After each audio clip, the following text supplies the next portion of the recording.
తూర్పుగోదావరి జిల్లాలోని ఆ పచ్చని పల్లెటూరు తెల్లవారుజాము మంచులో ముసుగు కప్పుకున్నట్టుగా ఎంతో ప్రశాంతంగా ఉంది. పక్షుల కిలకిల రాగాలు, దూరాన ఉన్న గుళ్ళోంచి వినిపిస్తున్న సుప్రభాతం ఆ ఊరికి కొత్త కలను తీసుకొస్తున్నాయి. ఆ ఊరి చివర ఉన్న సూర్య వాళ్ళ పెంకుటిల్లు సందడిగా ఉంది. ఇంటి ముందు పెద్ద ముగ్గు మధ్యలో గొబ్బమల్లి పెట్టి తులసి కోటకు మొక్కి లోపలికి వస్తుంది వెన్నెల. పట్టుచీర కట్టి జల్లో కనకాంబరాలు పెట్టుకుని నుదుట పెద్ద కుంకుమ బొట్టుతో నడిచి వస్తున్న వెన్నెలను చూస్తే సాక్షాత్ ఆ మహాలక్ష్మి ఆ ఇంట నడయాడుతూ ఉన్నట్టుగా ఉంది. వెన్నెల సూర్యుల పెళ్లి జరిగి అప్పుడే 20 రోజులు పూర్తయింది. పెద్దలు కుదిర్చిన వివాహమైన ఆ 20 రోజుల్లోని వారిద్దరి మధ్య పుట్టిన ప్రేమ ఏళ్ల తరబడి కలిసి ఉన్న దంపతుల కంటే గాఢమైంది. సూర్య ఒక ప్రభుత్వ ఉద్యోగి, చాలా నెమ్మదస్తుడు. మాటల కంటే చేతల్లో చూపల్లో ప్రేమను వ్యక్తపరిచే తత్వం అతంది. వెన్నెల ఎంతో చురుకైంది. కుటుంబం పట్ల అంతులేని బాధ, పెద్దల పట్ల అపారమైన గౌరవం ఉన్న అమ్మాయి. ఇంట్లోకి వస్తున్న వెన్నెలను చూసి సూర్య తల్లి అన్నపూర్ణమ్మ మురిసిపోయింది. ఏమ్మా వెన్నెల, ఇంత పొద్దున్నే తలంటుకొని పూజ కూడా చేసేసావా? కాస్త విశ్రాంతి తీసుకోవచ్చు కదమ్మా అని ఆప్యాయంగా అంది. అదేం లేదు అత్తయ్య, అలవాటే కదా అని చిన్నవ్వు చిందిస్తూ వంటింట్లోకి వెళ్ళింది వెన్నెల. అక్కడ ఫిల్టర్ కాఫీ కలుపుతూ ఉండగా వెనక నుంచి ఎవరో చూస్తున్నట్టు అనిపించి వెనక్కి తిరిగింది. గుమ్మం దగ్గర నిలబడి తన్నే రెప్పవేయకుండా చూస్తున్నాడు సూర్య. అతని చూపుల్లో ఉన్న ఆరాధన చూసి వెన్నెల బుగ్గలు ఎర్రబడ్డాయి. సిగ్గుతో తలదించుకుంటూ ఏంటి అలా చూస్తున్నారు అని అడిగింది మెల్లగా. నా భార్యను నేను కాక ఇంకెవరు చూస్తారు వెన్నెల? ఈ పట్టుచీరలో ఆ బొట్టుతో అచ్చమ్మ అమ్మలాగే ఉన్నావు. ఈ ఇంటికి నువ్వు కోడలివి కాదు, నిజంగానే మహాలక్ష్మివి అన్నాడు సూర్య అడుగు ముందుకు వేస్తూ. వెన్నెల మనసు ఆనందంతో ఉప్పొంగింది. మాటలు బాగానే నేర్చావు, వెళ్ళి స్నానం చేసి రండి, కాఫీ ఇస్తాను అంటూ తప్పించుకొని వెళ్ళబోయింది. కానీ సూర్య ఆమెను ఆపుతూ, ఈ 20 రోజులు ఎలా గడిచిపోయాయో కదా వెన్నెల. నువ్వు నా జీవితంలోకి వచ్చినప్పటి నుంచి నా ప్రపంచం మొత్తం మారిపోయింది. ప్రతి ఉదయం నీ నవ్వుతోనే మొదలవ్వాలి, ప్రతి రాత్రి నీ మాటలతోనే ముగియాలనిపిస్తుంది అన్నాడు ఎంతో భావోద్వేగంగా.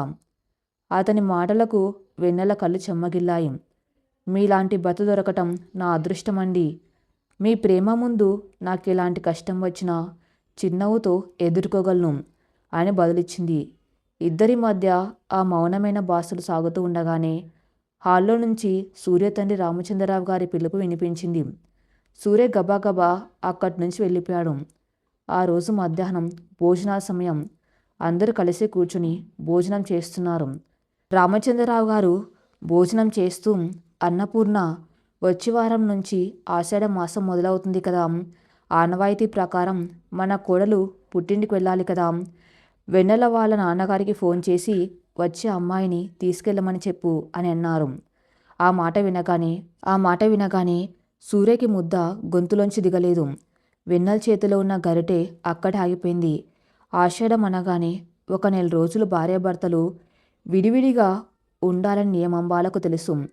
కానీ పెళ్ళైన కొత్తలో అప్పుడప్పుడే ఒకరినొకరు అర్థం చేసుకుంటూ ప్రేమలో మునిగి తేలుతున్న ఈ సమయంలో ఒక్కరోజు దూరం కూడా వాళ్ళకి యుగంలో అనిపిస్తుంది. అలా అంటుది ఏకంగా 1 నెల రోజులు ఎడబాటు అనగానే ఇద్దరి మనస్సుల్లో ఏదో తెలియని బాధ ఆవరించింది. అవునండి, నేను కూడా అదే అనుకున్నాను. సాయంత్రం వియంకుడి గారికి ఫోన్ చేసి మాట్లాడతాను అంది అన్నపూర్ణ. ఆ రోజు రాత్రి వెన్నెల గదిలో బట్టలు సర్దుకుంటుంది.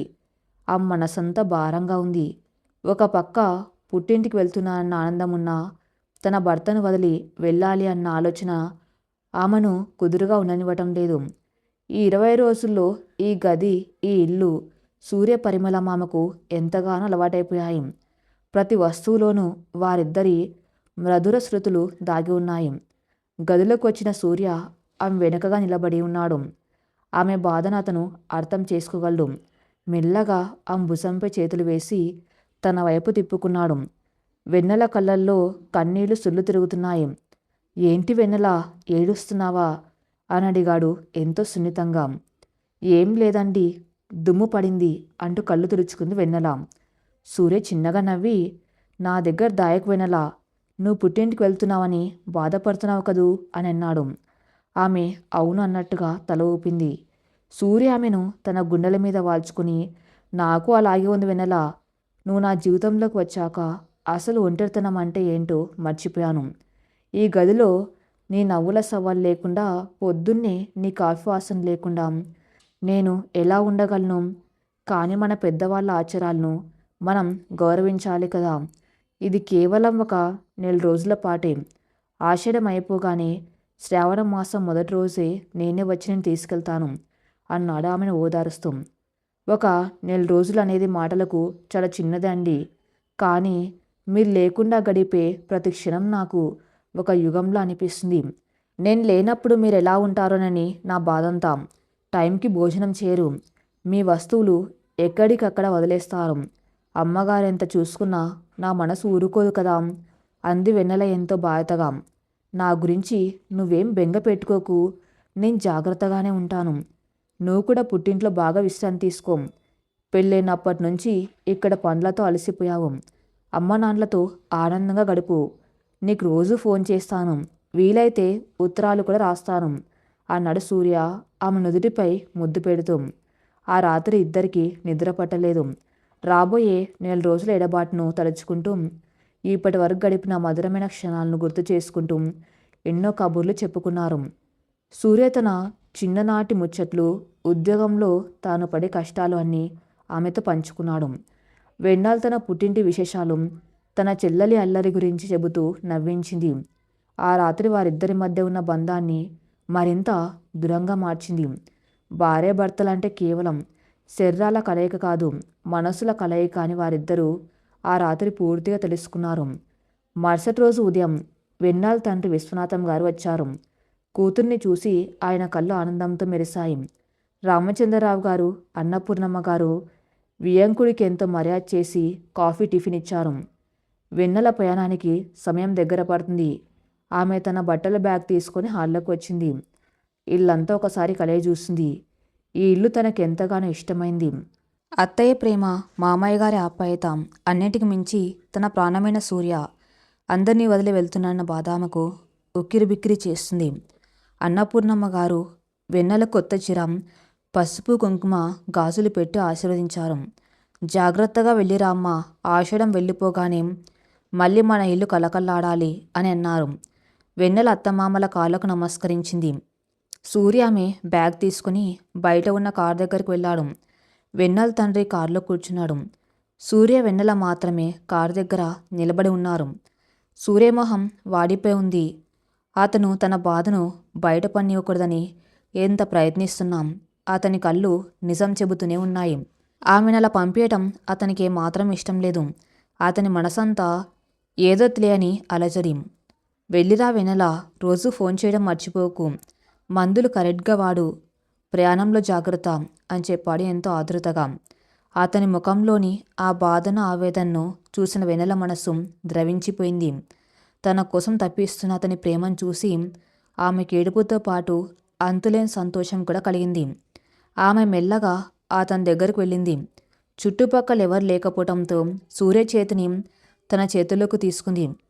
అతని కళ్ళల్లోకి సూటిగా చూస్తూ ఎంతో స్వచ్ఛమైన చిరునవ్వుతో తన మెల్లోని పసుపు తాడుకున్న 3 ముళ్ళ తాళిని కుడి చేత్తో పట్టుకుని కళ్ళకద్దుకుంది. ఒక్క నెల రోజులే కదా, శ్రావణం రాగానే మీరెలాగూ వస్తారుగా, బెంగ పెట్టుకోకండి, మీ వెన్నెల ఎప్పుడు మీ దాంట్లోనే ఉంటుంది అని మురిపంగా చెప్పింది ఆ కొత్త పెళ్లి కూతురు. ఆమె మాటలకు సూర్య మొహంలో చిన్న నవ్వు పూసింది. జాగ్రత్త అని చెయ్యి ఊపాడు. వెన్నెల కారెక్కింది. కారు ముందుకు కదులుతూ ఉండగా ఆమె వెనక్కి తిరిగి సూర్యని చూస్తూ ఉంది. సూర్య కూడా కారు మలుపు తిరిగేదాకా అక్కడే నిలబడి చూస్తూ ఉండిపోయాడు. కారు తూర్పుగోదావరి జిల్లా పచ్చని పొలాల మధ్యగా ప్రయాణించింది. సాయంత్రానికి వెన్నెల పుట్టిల్లు ఉన్న రాజమండ్రికి చేరుకుంది. గోదావరి గట్టున ఉన్న ఆ పాతకాల పెంకుటిల్లు వెన్నెలకు ఎన్నో మధురమైన బాల్య జ్ఞాపకాలను గుర్తు చేస్తుంది.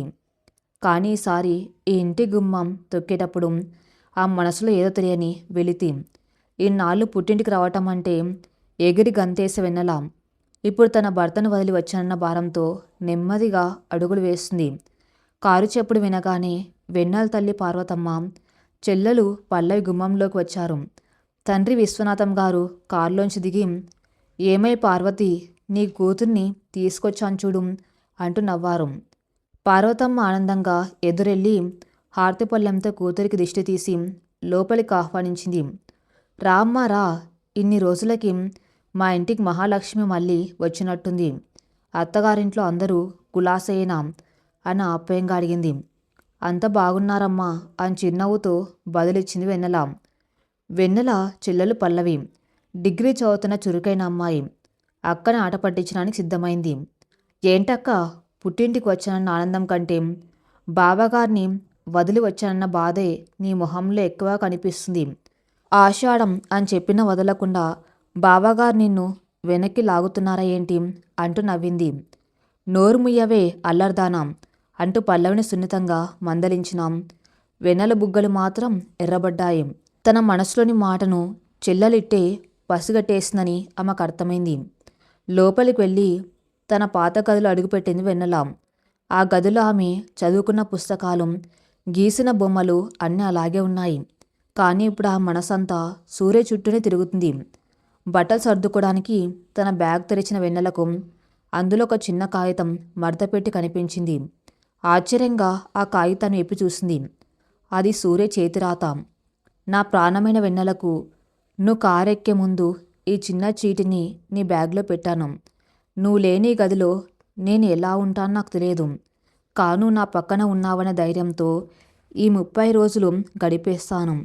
టైంకి భోజనం చేయి, నీ ఆరోగ్యం జాగ్రత్త, నీ నవ్వుని మిస్ అవుతున్నాను, నీ సూర్య. ఆ 4 ముక్కలు చదవగానే వెన్నెల కళ్ళల్లో నీళ్లు తిరిగాయి. ఆ కాగితాన్ని గుండెలకు హత్తుకుంది. నేను కూడా మిమ్మల్ని చాలా మిస్ అవుతున్నా అండి అని మనసులోనే అనుకుంది. సాయంత్రం గోదావరి గాలి చల్లగా వీస్తుంది. పెరట్లోని జాజి పొద దగ్గర కూర్చొని ఆకాశంలోకి చూస్తుంది వెన్నెల. సూర్య రోజు ఈ పాటికి ఆఫీస్ నుంచి ఇంటికి వచ్చేవాడు. తను కాఫీ కలిపి ఇచ్చేది. ఇద్దరు కలిసి పడుకునే ముందు ఎన్నో కబుర్లు చెప్పుకునేవాళ్ళు. ఆ జ్ఞాపకాలన్నీ ఆమెను ఉక్కిరిబిక్కిరి చేస్తున్నాయి. సరిగ్గా అప్పుడే హాల్లో ఉన్న ల్యాండ్లైన్ ఫోన్ మోగింది. అక్క, నీకే ఫోన్, బావగారు లైన్లో ఉన్నారు అంటూ పల్లవి అరుచుకుంటూ వచ్చింది. వెన్నెల గుండె వేగం పెరిగింది. చీరకొంగు సర్దుకుంటూ గబగబా వెళ్ళి ఫోన్ అందుకుంది. హలో అంది మెల్లగా. ఆ గొంతులో ఉన్న వణుకు, ఆతృత అవతల వైపు ఉన్న సూర్యకు స్పష్టంగా అర్థమైంది. చేరుకున్న వెన్నెల, ప్రయాణంలో ఏమైనా ఇబ్బంది పడ్డావా? అత్తయ్య మామయ్య బాగున్నారా? ప్రశ్నల వర్షం కురిపించాడు సూర్య. అందరూ బాగున్నారండి, నేను బాగానే వచ్చాను. మీరెలా ఉన్నారు? ఆఫీస్ నుంచి వచ్చారా? కాఫీ తాగారా? అత్తయ్య గారు మామయ్య గారు ఎలా ఉన్నారు? వెన్నెల కూడా అంతే ఆతృతగా అడిగింది. సూర్య చిన్నగా నవ్వాడు. అందరూ బాగున్నారు వెన్నెల, కానీ నేనే బాగోలేను. ఏమైందండి?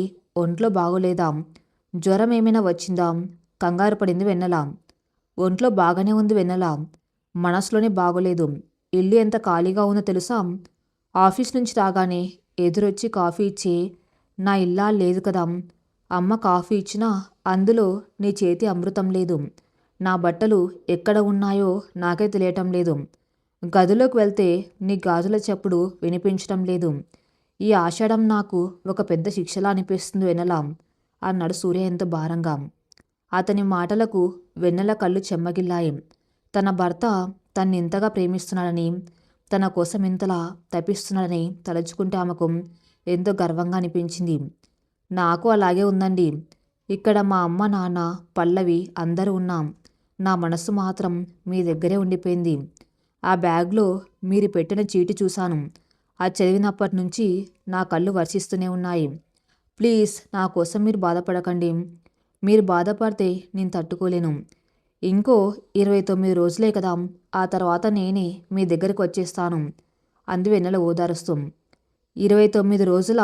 నాకైతే 29 యుగాల్లా అనిపిస్తున్నాయి వెన్నెల. సరే, నువ్వు భోజనం చేసి పడుకో, రేపు మళ్ళీ ఫోన్ చేస్తాను అంటూ ఫోన్ పెట్టేశాడు సూర్య. ఆ రోజు రాత్రి ఇద్దరికీ నిద్ర పట్టలేదు. సూర్య తన గదిలో వెన్నెల వాడిన దువ్వెన, పెట్టుకున్న బొట్టు బిళ్ళలు చూసుకుంటూ గడిపాడు. వెన్నెల తన గదిలో సూర్య రాసిన ఆ చిన్న కాగితాన్ని మళ్ళీ మళ్ళీ చదువుకుంటూ గడిపింది. దూరం వారిద్దరి మధ్య ఉన్న ప్రేమను మరింత గాఢంగా మార్చింది. రోజులు గడుస్తున్నాయి. పగలు ఏదోలా గడిచిపోయినా రాత్రిళ్ళు మాత్రం వాళ్ళకి కంఠప్రాయంగా మారాయి. ఫోన్లో మాట్లాడడానికి ఎక్కువ సమయం దొరికేది కాదు. పైగా అప్పట్లో ఇన్కమింగ్, అవుట్గోయింగ్ కాల్స్ రెండిటికి ఛార్జీలు పడే రోజులు కావటంతో పెద్దవాళ్ళ ముందు గంటల తరబడి ఫోన్లో మాట్లాడడం ఇద్దరికి ఇబ్బందిగా ఉండేది. అందుకే సూర్య ఒక అద్భుతమైన మార్గాన్ని ఎంచుకున్నాడు. ఉత్తరాలు రాయటం. సూర్యకు సాహిత్యం అంటే చాలా ఇష్టం. తన మనసులోని భావాలను అక్షరాల్లో పొందపరచడం అతనికి బాగా తెలుసు. ఒకరోజు రాత్రి ఆఫీస్ నుంచి వచ్చాక కాగితం, కలం తీసుకుని వెన్నెలకు ఉత్తరం రాయటం మొదలుపెట్టాడు. నా ప్రాణ సమానరాలైన వెన్నెలకు, క్షేమం, నీ క్షేమం ఎప్పుడు కోరుకున్నాను. నువ్వు వెళ్ళిపోయి అప్పుడే 10 రోజులు గడిచిపోయాయి. ఈ 10 రోజులు 10 జన్మల్లా గడిచాయి నాకు. నిన్న ఆఫీస్కి వెళ్తూ క్యారేజ్ మర్చిపోయాను. అమ్మ వెనకాల పరిగెత్తుకుంటూ వచ్చి ఇచ్చింది. అప్పుడు గుర్తొచ్చింది, నువ్వుంటే క్యారేజ్ నా చేతికిచ్చి జాగ్రత్తగా వెళ్ళండి అని చెప్పేదాకా నన్ను వదిలేవి కాదని. నా ప్రతి చిన్న పనిలోనూ నీ ఉనికి ఎంతుందో నువ్వు వెళ్ళాకే అర్థమవుతుంది వెన్నెలా. ఆ రోజు వర్షం పడింది. మనం పెళ్ళైన కొత్తలో మొదటిసారి వర్షం పడినప్పుడు ఇద్దరం కలిసి బాల్కాన్లో నిలబడి వేడివేడి పకోడీలు తిన్నది గుర్తుంది కదా. ఈరోజు ఆ వర్షం చూస్తుంటే నాకు ఏడుపు వచ్చింది. నా పక్కన నువ్వు లేవన్న నిజాన్ని ఆ చల్లగాలి పదే పదే గుర్తు చేసింది. ఈ ప్రకృతికి కూడా మన మీద కోపంగా ఉన్నట్టుంది. మనల్ని విడదీసిన ఈ ఆషాఢ మాసం తొందరగా గడిచిపోవాలని ప్రతిరోజు దేవుని ప్రార్థిస్తున్నాను. నువ్వక్కడ ఎలా ఉన్నావు? సరిగ్గా నిద్రపోతున్నావా? పల్లవితో పడి అల్లరి చేస్తూ నా సంగతి మర్చిపోలేదు కదా. మర్చిపోయినా పర్వాలేదు, ఎందుకంటే నా గుండె చప్పుడికి నీ పేరు మాత్రమే తెలుసు. ఇంకో పక్షం రోజులు మాత్రమే. ఆ తర్వాత నిన్ను ఎవరు నా నుంచి దూరం చేయలేరు. ఇట్లు నీ కోసం ప్రాణాలు వదిలేసే నీ సూర్య. 2 రోజుల తర్వాత ఆ ఉత్తరం వెన్నెలకు చేరింది. పోస్ట్‌మ్యాన్ వచ్చి లెటర్ ఇవ్వగానే దాని మీద ఉన్న సూర్య దస్తూరి చూసి ఆమె కళ్ళు ఆనందంతో మెరిశాయి. గదిలోకి పరిగెత్తి తలుపు వేసుకుని ఆ ఉత్తరాన్ని చదివింది. ప్రతి అక్షరం, ప్రతి వాక్యం ఆమెను ఎమోషనల్గా మార్చేశాయి. సూర్య ప్రేమలోని స్వచ్ఛత ఆమెను మంత్రముగ్ధురాల్ని చేసింది. తన భర్త తన కోసం పడుతున్న వేదన అర్థమే కన్నీళ్లు రాల్చింది. వెంటనే ఒక కాగితం తీసుకుని తను కూడా జవాబు రాయటం మొదలుపెట్టింది. నా సర్వస్వమైన సూర్యగారికి మీ వెన్నెల రాస్తున్న ప్రేమలేఖ. మీ ఉత్తరం అందింది. అది ఉత్తరం కాదు, మీ హృదయం అని నాకు తెలుసు. మీరు పడుతున్న బాధను నేను అర్థం చేసుకోగలను. ఇక నా పరిస్థితి కూడా భిన్నంగా ఏమీ లేదు. అమ్మమ్మ గారు, నాన్నగారు నన్ను ఎంతో అల్లారుముద్దుగా చూసుకున్నారు. కానీ నా కళ్ళు మాత్రం మీకోసమే వెతుకుతున్నాయి. మీరు వర్షం పడినప్పుడు బాల్కాన్లో నిలబడిన విషయం రాశారు. ఆ రోజు మీరు నా భుజం చుట్టూ చేయి వేసినప్పుడు నేను పొందిన భద్రతను, ఆనందాన్ని నేనెలా మర్చిపోగలను? నేనేది మర్చిపోలేదండి.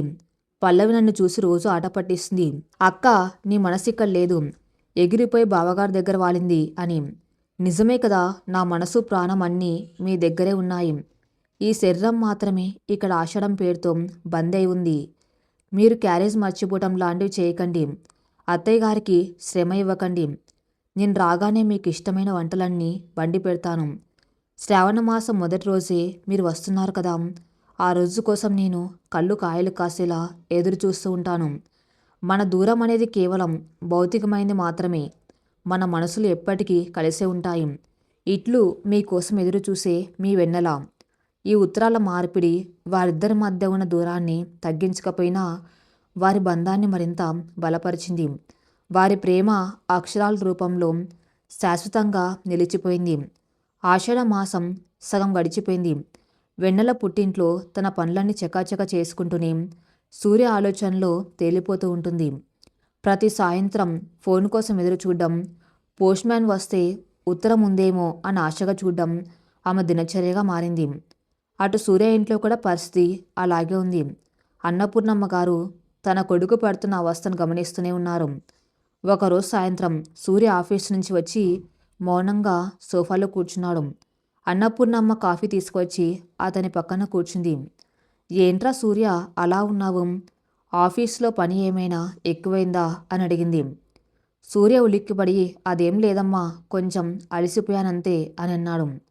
అన్నపూర్ణమ్మ చిన్నగా నవ్వి, నాకు తెలియదట్రా నీ గురించి. వెన్నెల వెళ్ళినప్పటి నుంచి నువ్వులా లేవు. ఏదో పరధ్యానంగా ఉంటున్నావు. మొన్న ఒకరోజు ఉప్పుకు బదులు పంచదార వేసుకుని అన్నం తినేస్తున్నావు. అంతగా బాధపడకరా, ఆడపిల్ల అన్నాక పుట్టింటికి వెళ్ళక తప్పుతుందా? అయినా ఇంకో 10 రోజులే కదా. శ్రావణమాసం రాగానే నువ్వే వెళ్ళి తీసుకురావచ్చు అంది కొడుకు భుజం తట్టుతూ. సూర్య సిగ్గుపడ్డాడు. అదేం లేదమ్మా, అలవాటు లేక కొంచెం ఇబ్బందిగా ఉంది అంతే.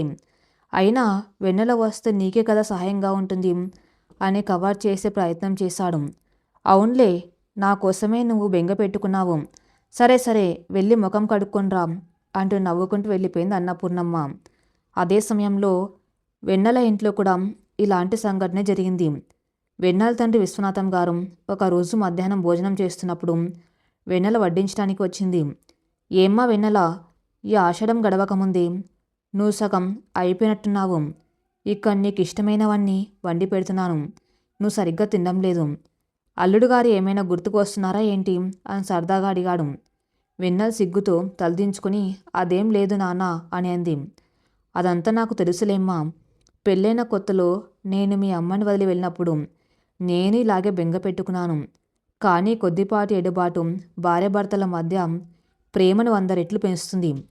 ఒకరి గురించి ఒకరు అర్థం చేసుకోవడానికి, ఒకరి విలువ ఒకరికి తెలియటానికి ఈ ఆషాఢం చాలా అవసరం.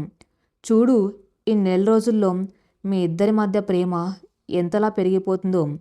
శ్రావణం రాగానే అల్లుడు గారికి ఫోన్ చేసి నేనే స్వయంగా రమ్మని చెబుతానులే అన్నారు విశ్వనాథం గారు ఎంతో ప్రేమగా.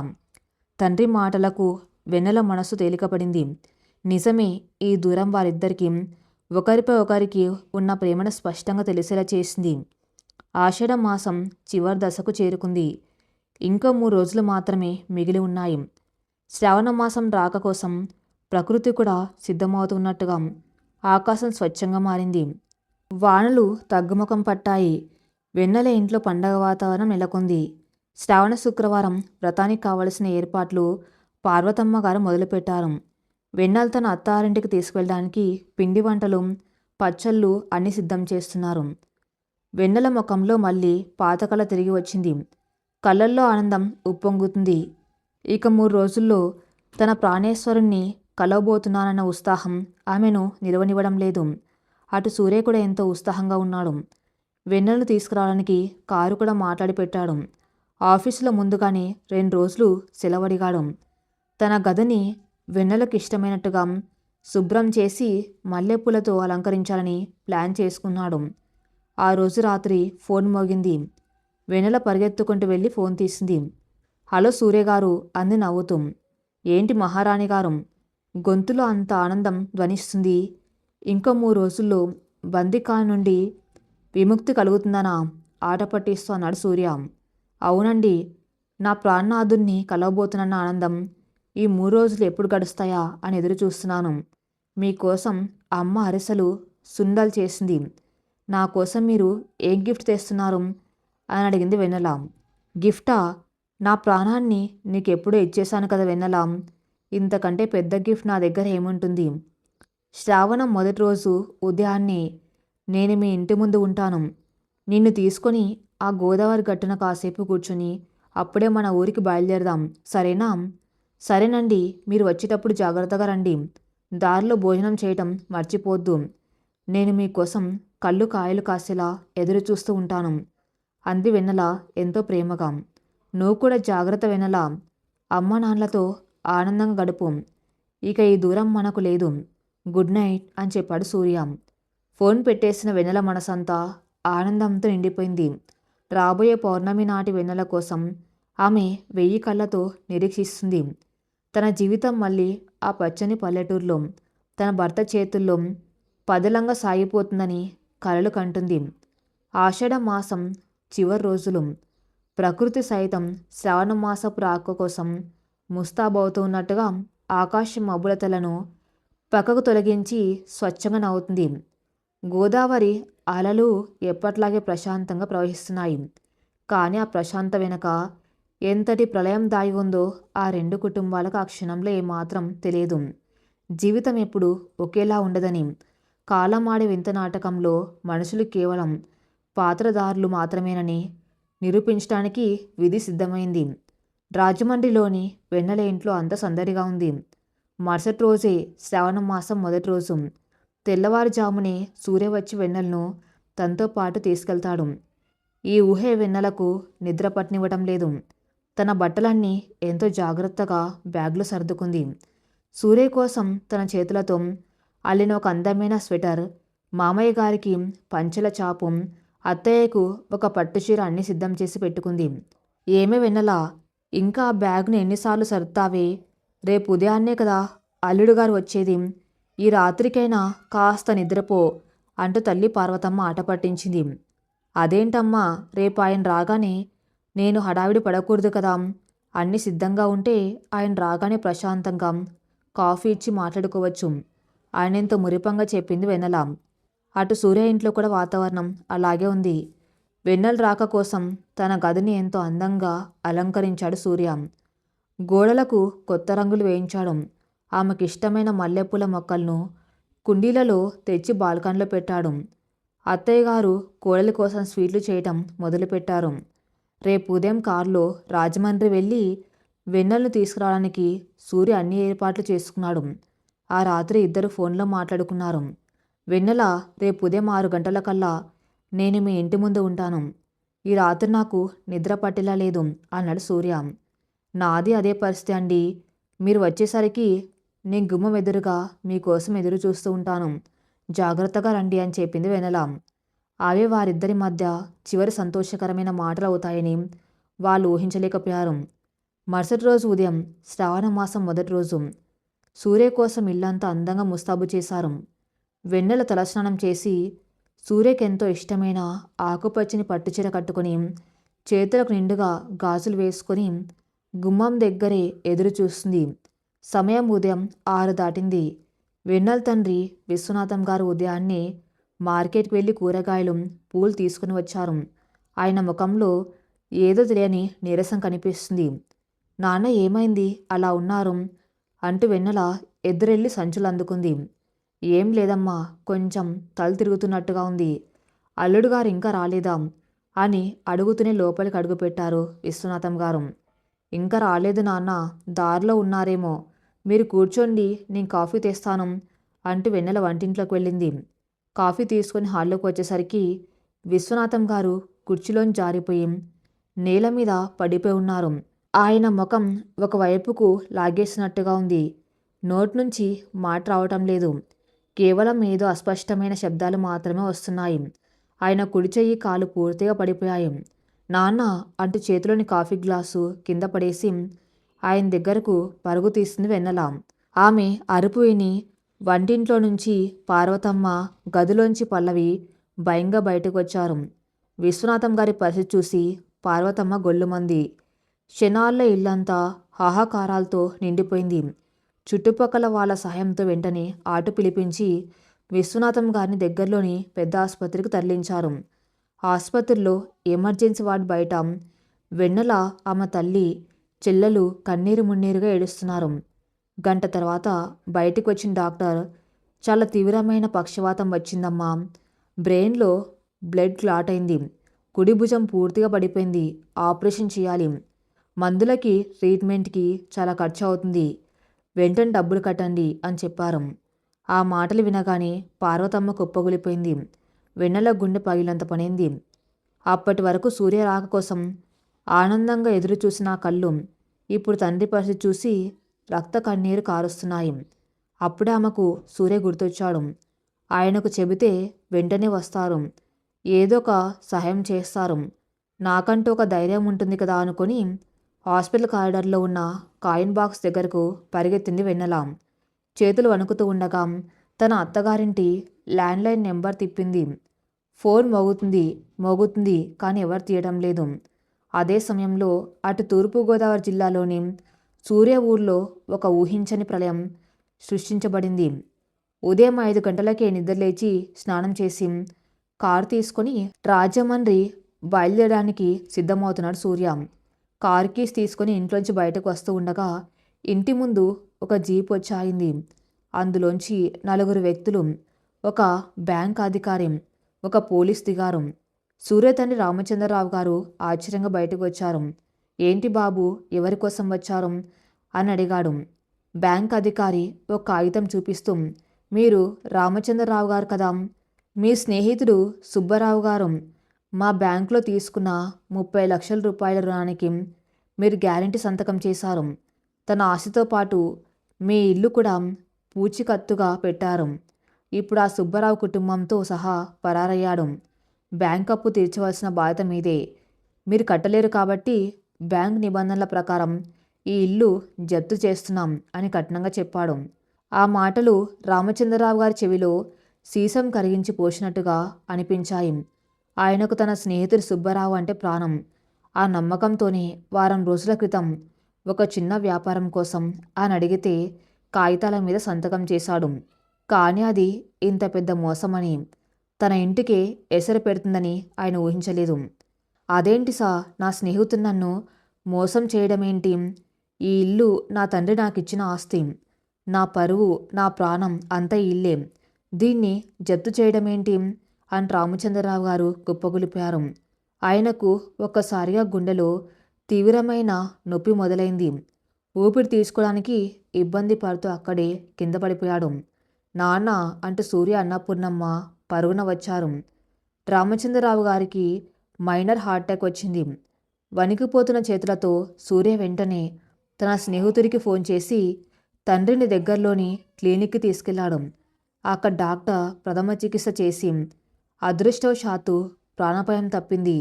కానీ ఆయనకి ఎలాంటి మానసిక ఒత్తిడి ఉండకూడదు, కంప్లీట్ రెస్ట్ కావాలి అని చెప్పారు. మధ్యాహ్నం సమయానికి రామచంద్రరావు గారిని ఇంటికి తీసుకొచ్చారు. కానీ అప్పటికే ఇంటి ముందు బ్యాంకు వాళ్ళు తాళాలు వేయడానికి సిద్ధంగా ఉన్నారు. ఊళ్ళో వాళ్ళంతా గుమ్మగుడి చూస్తున్నారు.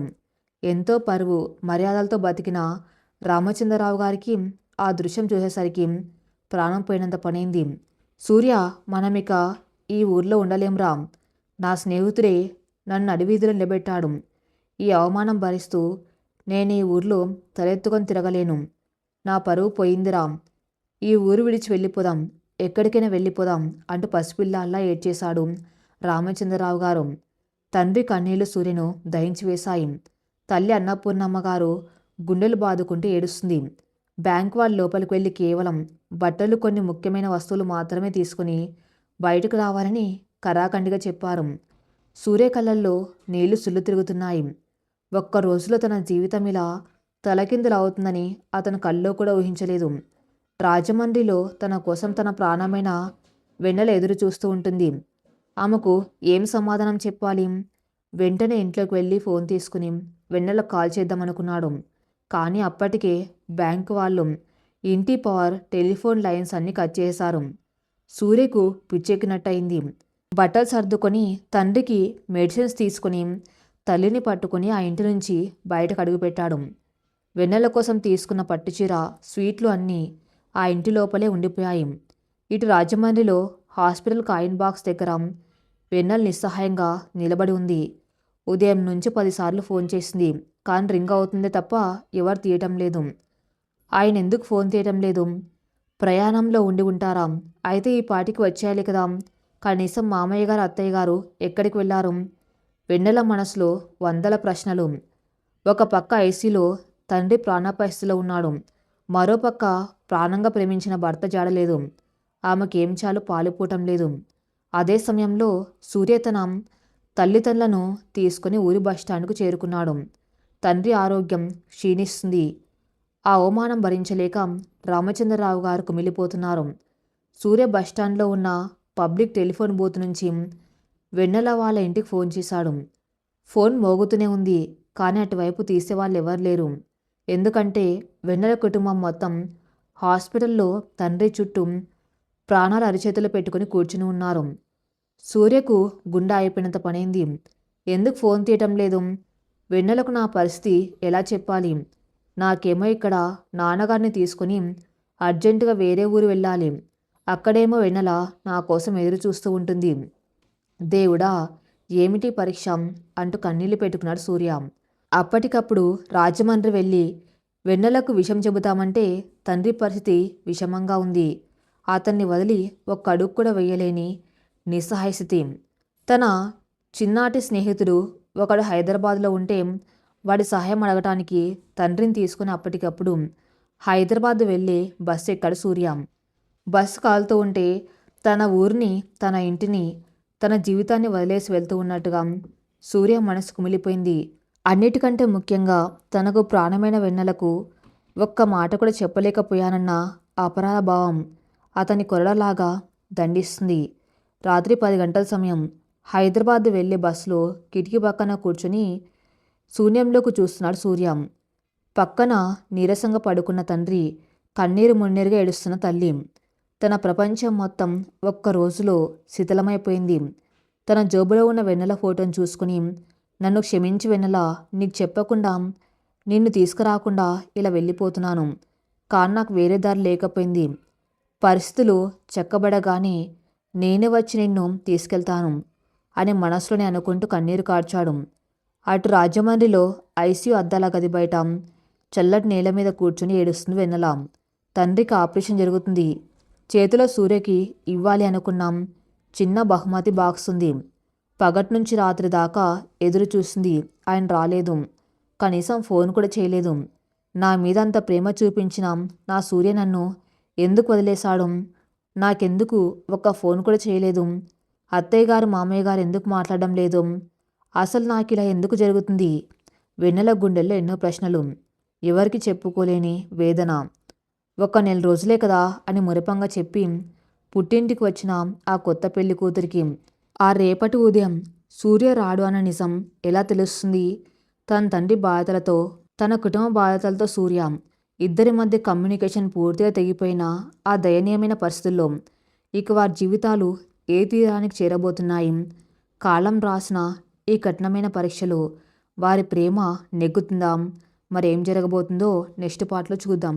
నెక్స్ట్ పార్ట్ కోసం నా ఛానల్ని ఫాలో అవుతూ ఉండండి. Thank you for listening.